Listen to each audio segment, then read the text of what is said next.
ఇక world news updates చూస్తే ప్రస్తుతం యావత్ ప్రపంచం దృష్టిలో అంతా మధ్యప్రాచ్యంపై పడింది. హమాస్ ఇజ్రాయెల్ మధ్య యుద్ధం కాస్త అటు తిరిగి చివరకు ఇరాన్ ఇజ్రాయెల్కు పాకింది. తాజాగా హెజ్బుల్లా చీఫ్ హసన్ నజరుల్లాను ఇజ్రాయెల్ సైనికులు లేపేశాక ఇరాన్ ఇజ్రాయెల్పై ప్రతీకార దాడులు ప్రారంభించింది. మంగళవారం ఏకంగా 200 బాలిస్టిక్ మిస్సైల్స్ ప్రయోగించింది. అయితే ఇరాన్ అనుకున్నంతగా నష్టం ఇజ్రాయెల్కు జరగలేదు. ఇరాన్ మిస్సైల్స్ ఇజ్రాయెల్ ఐరన్ డూమ్ ద్వారా అడ్డుకుంది. మొత్తానికి చూస్తే ఇరు దేశాల మధ్య యుద్ధం మరింత తీవ్రమయ్యే పరిస్థితి కనిపిస్తోంది. ఒకవేళ యుద్ధమే ముంచుకొస్తే ఈ యుద్ధంలో ఎవరు గెలుస్తారు అనే చర్చ మొదలైంది. ఇక ఇరాన్ బలమెంత, ఇజ్రాయెల్ బలమెంత ప్రత్యేక కథనంలో తెలుసుకుందాం.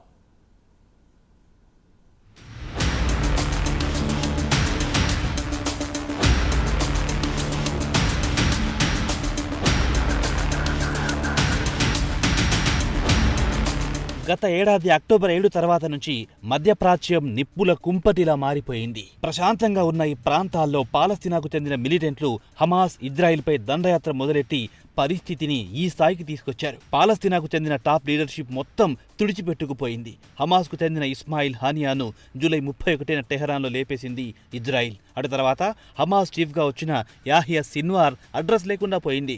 అతను బ్రతికి ఉన్నాడా లేక చనిపోయాడా అన్న విషయం తెలియదు. ఇజ్రాయిల్ మాత్రం తాము జరిపిన బాంబు దాడిలో ఎప్పుడో చనిపోయాడని చెబుతోంది. ఇక తాజాగా లెబనాన్కు చెందిన హెజబుల్లా చీఫ్ హసన్ నాసరుల్లాను గత శుక్రవారం ఇజ్రాయిల్ దక్షిణ బీరూట్లో లేపేయడంతో పరిస్థితులు పూర్తిగా మారిపోయాయి. దీంతో ఇరాన్ తీవ్ర ఆగ్రహంతో రగిలిపోతోంది. ఇజ్రాయిల్పై ప్రతీకార దాడులకు పాల్పడుతోంది. మరి ఇరాన్ వద్ద ఉన్న ఆయుధాలు, మిలిటరీ బలగాలెంత, ఇజ్రాయిల్ వద్ద ఉన్న బలగాలు ఎంత అనే విషయం గురించి చూద్దాం. ఇక ఇరాన్ విషయానికొస్తే అక్కడి జనాభా 92 మిలియన్లు, అంటే సుమారు 9.2 కోట్లుగా చెప్పుకోవచ్చు. ఇక ఇజ్రాయెల్ జనాభా విషయానికొస్తే దాంట్లో 10వ వంతు కూడా ఉండదు, అంటే 9.2 మిలియన్లు, అంటే 92 లక్షలుండొచ్చు. ఇక ఇరాన్ వద్ద ఉన్న సైనికుల బలం చూస్తే సుమారు 6.10 లక్షల మంది సైనికులున్నారు. రిజర్వులో మరో 3.50 లక్షల మంది, ఇక పారా మిలిటరీకి సంబంధించి మరో 2.20 లక్షల మంది ఉన్నారు. వీరంతా కలుపుకుంటే 11.80 లక్షల మిలిటరీ బలం ఉంది. దీనికి వ్యతిరేకంగా ఇజ్రాయెల్ వద్ద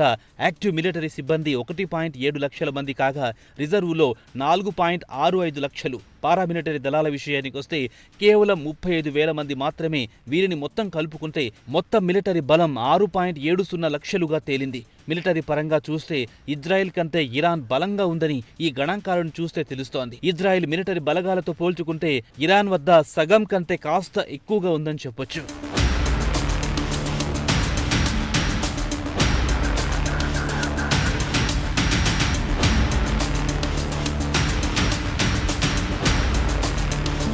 జనాభా పరంగా చూసినా, మిలిటరీ పరంగా చూసినా ఇజ్రాయెల్ కంటే ఇరాన్ బలంగా ఉందని తెలుస్తోంది. అయితే ఇక్కడ అసలు విషయానికొస్తే ఇజ్రాయెల్ చిన్న దేశమే అయినా దేశంలోని ప్రతి పౌరుడు తప్పకుండా మిలిటరీ శిక్షణ తీసుకోవాల్సిందే. ప్రతి పౌరుడు మిలిటరీలో చేరి 2.5 లేదా 3 సంవత్సరాల పాటు మిలిటరీ శిక్షణ తీసుకుంటారు. ఇరాన్లో కూడా ఇదే పద్ధతి కొనసాగుతోంది. ఇక్కడ ప్రతి పౌరుడు తప్పకుండా మిలిటరీ శిక్షణను తీసుకోవాల్సిందే. అయితే ఇరాన్లో కేవలం పురుషులు మాత్రమే మిలిటరీ శిక్షణ తీసుకుంటే, అదే ఇజ్రాయెల్ విషయానికొస్తే అక్కడి యువతీ యువకులు సైన్యంలో చేరి శిక్షణ తీసుకుంటూ ఉంటారు. అయితే ఇరాన్లో జనాభా కాస్త ఎక్కువ కాబట్టి ఇక్కడ పురుషులు సైనిక శిక్షణ తీసుకుని యుద్ధంలో ఎలా ఫైట్ చేయాలో శిక్షణ పొందుతారు. జనాభా పరంగా కాస్త ఎక్కువే కాబట్టి ఇజ్రాయెల్ కంటే ఇరాన్ బలంగా ఉందని చెప్పొచ్చు. ఈ లెక్కన చూస్తే ఒకవేళ యుద్ధం మొదలైతే జనాభా ప్రాతిపదికన చూసినా, మిలిటరీ పవర్ ప్రకారం చూసినా ఇరాన్దే పైచే అవుతోంది. ఇక ఇరాన్ వద్ద ఉన్న యుద్ధ ట్యాంకుల విషయానికి వస్తే 1996 ఉంటే ఇజ్రాయెల్ వద్ద 1370 ఉన్నాయి. ఇరాన్ వద్ద ఆర్మ్డ్ వెహికల్స్ విషయానికి వస్తే 65,756 ఉంటే ఇజ్రాయెల్ వద్ద 43,407. సెల్ఫ్ ప్రొపెల్డ్ ఆర్టిలరీ విషయానికి వస్తే ఇరాన్ వద్ద 580 ఉంటే ఇజ్రాయెల్ వద్ద 650. ఇరాన్ వద్ద టౌడ్ ఆర్టిలరీ 2050 ఉంటే ఇజ్రాయెల్ వద్ద 300 మాత్రమే ఉన్నాయి. మొబైల్ రాకెట్ ప్రొజెక్టల్స్ 775 ఉంటే ఇజ్రాయెల్ వద్ద 150 మాత్రమే ఉన్నాయి. నేవీ పవర్ చూస్తే ఇరాన్ బలంగా ఉంది. ఫ్లీట్ స్ట్రెంత్ విషయానికి వస్తే ఇరాన్ వద్ద 101 ఉంటే ఇజ్రాయెల్ వద్ద 67 మాత్రమే ఉన్నాయి. ఫ్రైగేట్స్ 7 ఉంటే ఇజ్రాయెల్ వద్ద 0. అలాగే ఇరాన్ వద్ద డెస్ట్రాయర్స్ 7 ఉంటే ఇజ్రాయెల్ వద్ద 0. అలాగే సబ్మెరైన్స్ 19 ఉంటే ఇజ్రాయెల్ వద్ద 5 ఉన్నాయి. ఇరాన్ వద్ద కార్వెట్టీస్ 3 ఉంటే ఇజ్రాయెల్ వద్ద 7 ఉన్నాయి. పెట్రోలింగ్ వెహికల్స్ 21 ఉంటే ఇజ్రాయెల్ వద్ద 45 ఉన్నాయి.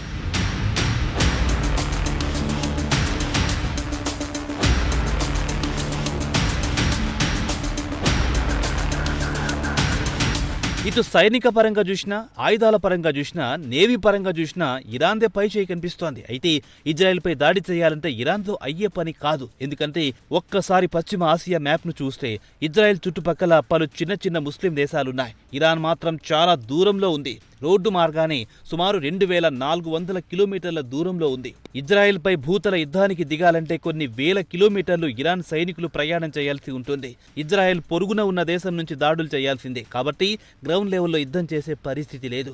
అలాగే సముద్రంలో కూడా యుద్ధం చేసే అవకాశాలు కూడా ఇరాన్కు నిల్. ఇక చివరి ప్రత్యామ్నాయం రాకెట్లతో దాడులు చేసుకోవడమే. ఇక ఇరు దేశాల మధ్య యుద్ధం అంటే వైమానిక దాడులు చేసుకోవాల్సిందే. ఇరు దేశాల మధ్య ఉన్న యుద్ధ విమానాల వివరాలను చూద్దాం. ఇజ్రాయెల్ వద్ద ఫైటర్ ఎయిర్ క్రాఫ్ట్లు 241 ఉంటే ఇరాన్ వద్ద 186, అలాగే ఇజ్రాయెల్ వద్ద డెడికేటెడ్ అటాక్ ఎయిర్ క్రాఫ్ట్లు 39 ఉంటే ఇరాన్ వద్ద 23 ఉన్నాయి. అలాగే అటాక్ హెలికాప్టర్స్ విషయానికి వస్తే ఇజ్రాయెల్ వద్ద 48 ఉంటే ఇరాన్ వద్ద 13 మాత్రమే ఉన్నాయి. ఇక గగనతలంలో ఇజ్రాయెల్ బలంగా ఉందన్నది మాత్రం వాస్తవం. అయితే ఇక్కడ మరో అంశం ఏమిటంటే ఇరాన్ వద్ద ఉన్న యుద్ధ విమానాలు ఎప్పుడో కాలం తీరినవి వాడుతున్నారు. 1979 నాటి యుద్ధ విమానాలు వాడుతుంటే ఇజ్రాయెల్ మాత్రం అత్యాధునిక యుద్ధ విమానాలు F-34 ఉన్నాయి. దీని ముందు ఇరాన్ యుద్ధ విమానాలు దిగదుడిపే. ఒకవేళ గగనతలంలో యుద్ధం జరిగితే ఇజ్రాయెల్దే పైచేయి అవుతుంది.